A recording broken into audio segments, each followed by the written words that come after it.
Hello everyone, welcome back to another video. Here we are taking a new chapter which is Introduction to Graphs.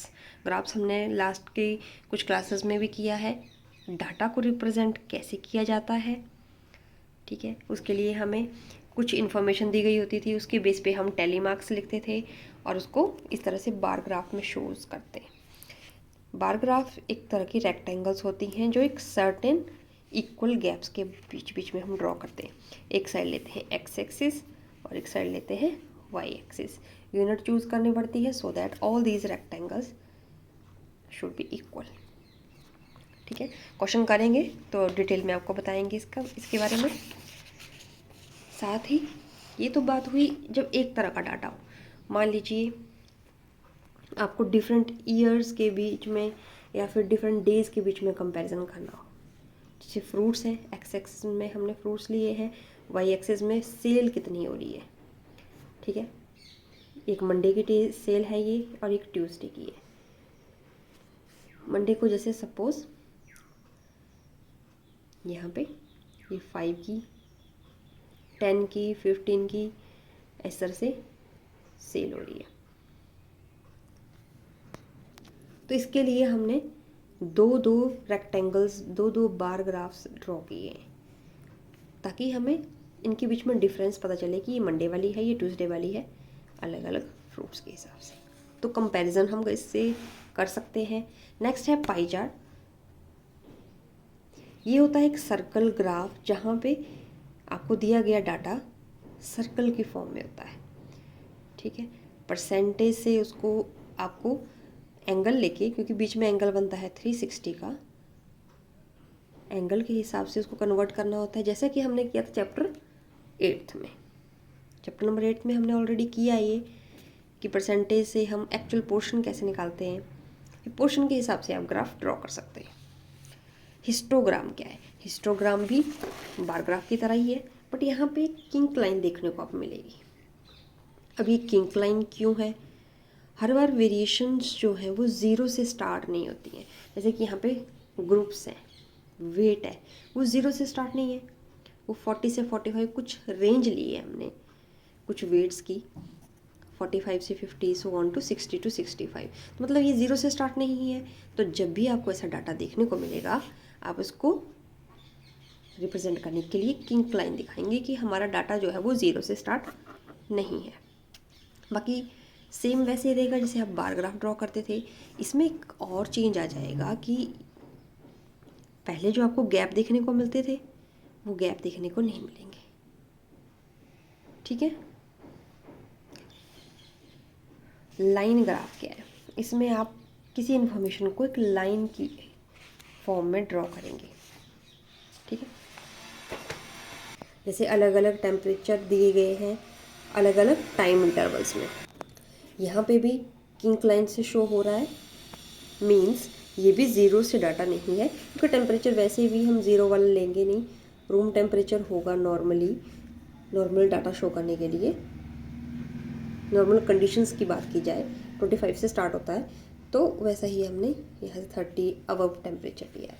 अब 6 बजे, सुबह के 6 बजे कितना temperature था? तो 36 और 38 के बीच में. 36 मीन्स 37 डिग्री सेंटीग्रेड. 10 AM पे 40 था.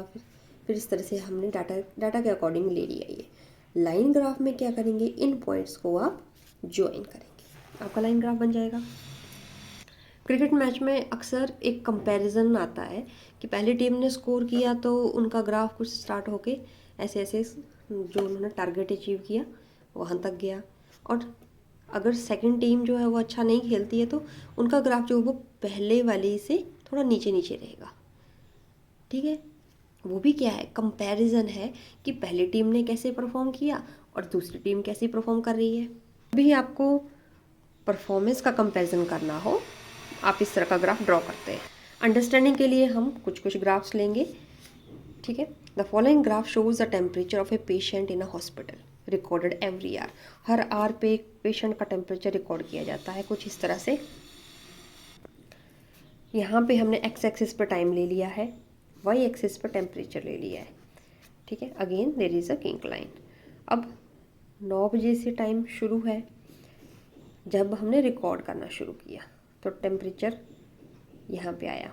अब देखो 35 और 36 के बीच में एक और गैप है, means this will consider as 35.5। ठीक है, 35.5 लेके चलेंगे हम।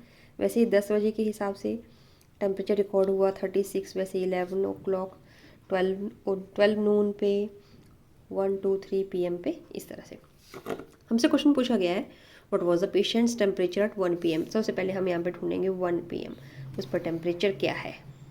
36 और 37 के बिल्कुल मिडल में है, मीन्स 36.5 डिग्री सेंटीग्रेड।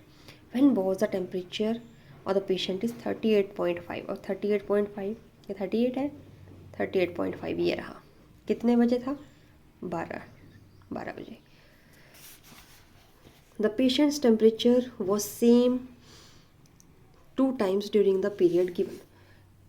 यहाँ पे ग्राफ पे आपको 2 टाइम पीरियड देखने हैं जहाँ पे टेम्परेचर सेम ही रहा। ये रहा आपका टेम्परेचर सेम, कहाँ दिखाई दे रहा है हमें? यहाँ पे।